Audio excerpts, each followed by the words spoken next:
Xin chào các bạn. Hôm nay chúng ta sẽ nói về nhà Hậu Lê, triều đại do Lê Thái Tổ Lê Lợi thành lập sau 10 năm khởi nghĩa đánh đuổi quân Minh giành độc lập cho đất nước, khai mở ra một trong những triều đại phong kiến lớn nhất trong lịch sử Việt Nam. Trong quá trình hình thành và phát triển của mình, mặc dù quyền bính thăng trầm không dứt, nhưng triều đại Hậu Lê đã có những đóng góp tích cực cho sự phát triển của đất nước và để lại dấu ấn sâu đậm trong xã hội trên mọi phương diện. Chúng ta sẽ nói về những kỷ lục, những điểm nổi bật nhất của triều đại Hậu Lê để có một phác họa cụ thể về hình ảnh của vương triều này.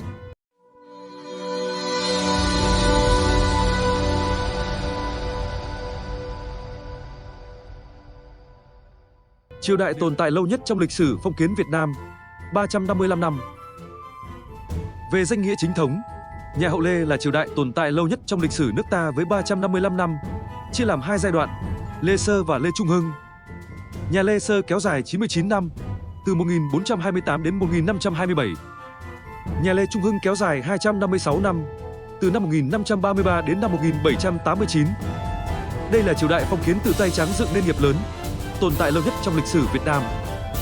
Triều Hậu Lê được thành lập sau khi Lê Lợi, tức Lê Thái Tổ, lãnh đạo cuộc khởi nghĩa Lam Sơn chiến thắng quân Minh, gạt bỏ vua Bù Nhìn Trần Cảo và lên làm vua. Kết thúc vào năm 1789 khi nhà Thanh phát binh đánh Đại Việt theo sự cầu viện của Lê Chiêu Thống. Hậu Lê là triều đại có nhiều vua nhất với tổng số 26 vị vua nối nhau trị vì. Triều đại Hậu Lê là triều đại có nhiều đời vua nhất Việt Nam với tổng cộng 26 vị vua. Trong đó, nhà Lê Sơ 10 vị vua, có tài liệu chép 11 vị vua, và nhà Lê Trung Hưng có 16 vị vua. Theo lịch sử Việt Nam ghi chép lại, 10 vị vua nhà Lê Sơ thuộc 6 thế hệ bao gồm Lê Thái Tổ, Lê Thái Tông, Lê Nhân Tông, Lê Thánh Tông, Lê Hiến Tông, Lê Túc Tông, Lê Uy Mục, Lê Tương Dực, Lê Chiêu Tông và Lê Cung Hoàng. Đây là thời kỳ các vua nhà Lê nắm trọn quyền hành, cũng là thời kỳ vĩ đại, hoàng kim của chế độ phong kiến Việt Nam. Một số tài liệu chép nhà Lê Sơ trải qua 11 đời vua. Vị vua còn lại được nhắc đến là Lê Nghi Dân, lên ngôi sau khi lật đổ Lê Nhân Tông.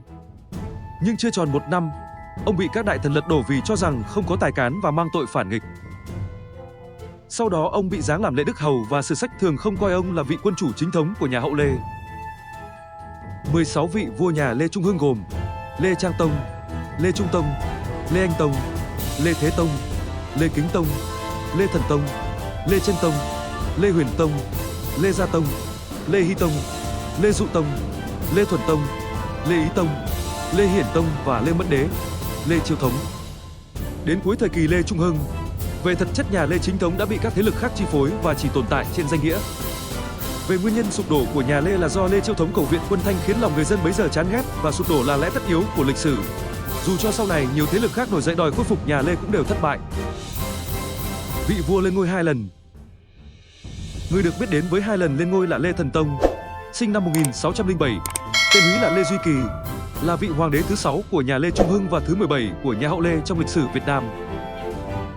Ông là con trai trưởng của vua Lê Kính Tông và bà Trịnh Thị Ngọc Trinh, con gái thứ 2 của Trịnh Tùng. Lê Thần Tông lên ngôi lần thứ nhất vào năm 1619, khi mới 12 tuổi. Sách Đại Việt Sử Ký Toàn Thư viết: vua sống mũi cao, mặt rồng, thông minh, học rộng, mưu lược sâu, văn chương giỏi, đáng khen là bậc vua giỏi. Làm vua được 25 năm, Lê Thần Tông nhường ngôi cho con trai 13 tuổi là Lê Duy Hựu, hiệu là Chân Tông, và trở thành Thái Thượng Hoàng. Tuy nhiên, ở ngôi chỉ được 6 năm thì Lê Chân Tông ốm, qua đời. Thái Thượng Hoàng Thần Tông trở lại làm vua lần thứ 2. Lần này, ông giữ ngôi đến khi lâm bệnh và qua đời. Thời gian giữ ngôi thêm 13 năm. Vị vua đầu tiên lấy vợ ngoại. Lê Thần Tông có lẽ là vị vua nắm giữ nhiều kỷ lục nhất nhà Hậu Lê khi ông là vị vua đầu tiên lấy vợ là người ngoại quốc. Sách Đại Việt Sử Ký Toàn Thư ghi, vào năm Canh Ngọ 1630, vua lấy con gái Vương Trịnh Tráng là Trịnh Thị Ngọc Trúc lập làm hoàng hậu. Trước, Ngọc Trúc lấy người bác họ của vua là Cường Quận Công Lê Trụ, sinh được 4 con. Khi ấy, Lê Trụ bị giam, Vương đem Ngọc Trúc gả cho vua. Triều thần là Nguyễn Trực, Nguyễn Danh Thế nhiều lần dâng sớ can, nhưng vô ích. Đối với người vợ ngoại quốc của vua Lê Thần Tông thì có đề cập trong cuốn tường trình về đàng ngoài, có ghi chép nhiều việc về thời Lê Trịnh. Trong đó có đoạn cho biết người vợ thứ 6 của vua Lê Thần Tông là cung phi người Hà Lan.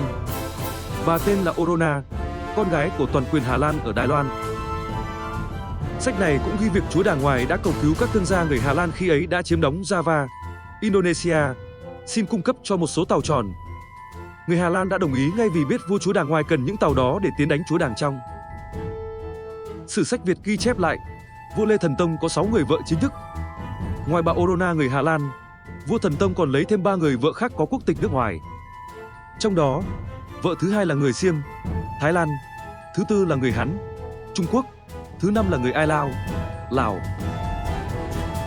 Triều đại ban hành nhiều bộ luật nhất trong lịch sử phong kiến. Hậu Lê là triều đại ban hành nhiều bộ luật nhất trong lịch sử phong kiến. Công trình pháp lý tiêu biểu gồm có Luật thư, Quốc triều luật lệnh, Lê triều quan chế, Quốc triều hình luật, Thiên Nam dư hạ tập, Hồng Đức thiện chính thư, Quốc triều điều luật, Khánh tụng điều lệ. Ngoài ra, còn có thể kể đến một số văn bản liên quan khác mang tính chuyên biệt như trong lĩnh vực pháp y như công án tra nghiệm bí pháp, nhân mạng tra nghiệm pháp.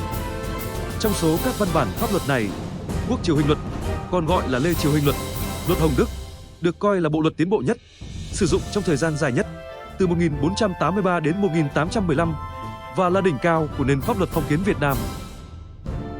Triều đại có nhiều vị vua bị giết nhất trong lịch sử phong kiến Việt Nam.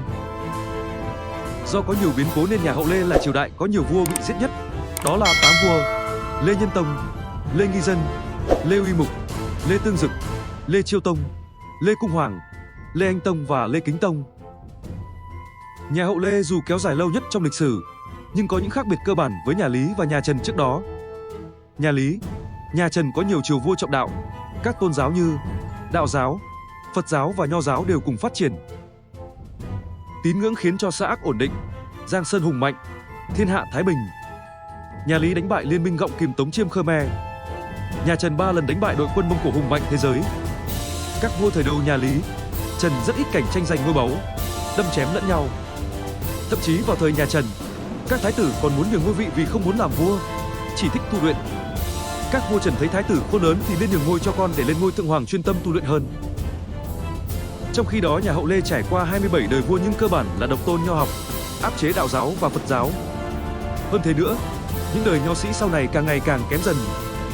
Thời Lê Trung Hưng, chúa vượt quyền vua nhưng triều đình hầu như không có ai dám chỉ ra sự bất trung, bất nghĩa đó. Cũng vì không trọng Phật giáo, đạo giáo, với nho giáo thì lại duy trì ở mức nửa vời, nên nhiều đời vua Hậu Lê chỉ lo ăn chơi vô độ, chém giết lẫn nhau, hoặc không có thực quyền. Vào thời kỳ Lê Trung Hưng, ở vùng đất phương Nam, chúa Nguyễn chỉ có trong tay vùng đất Thuận Hóa Quảng Nam nhỏ bé. Nhưng trải qua 200 năm 8 đời chúa Nguyễn, lãnh thổ đã kéo dài đến tận vùng cực Nam. Trái với đàng ngoài, các chúa Nguyễn đã chiêu hiền đại sĩ, loại bỏ nịnh thần, dùng người có chí khí. Hồng dương Phật Pháp, dùng Phật Pháp giáo hóa muôn dân khiến trăm họ an cư, thịnh vượng, thái bình. Đó cũng là nền tảng giúp cuộc Nam tiến được thuận lợi. Sự phát triển lịch sử qua các triều đại phong kiến một lần nữa cho thấy sự khác biệt giữa các triều đại là nằm ở nền tảng niềm tin tín ngưỡng trị quốc. Chỉ có trọng đạo, có nền tảng tín ngưỡng chân chính, không nửa vời, mới có thể giúp quốc thái dân an, trăm họ thái bình. Qua một số kỷ lục trên, ta có thể nhận thấy nước Đại Việt thời Hậu Lê đã đạt được nhiều thành tựu rực rỡ và phát triển mạnh mẽ trên mọi lĩnh vực. Đóng góp của triều đại này đối với lịch sử dân tộc là không thể phủ nhận.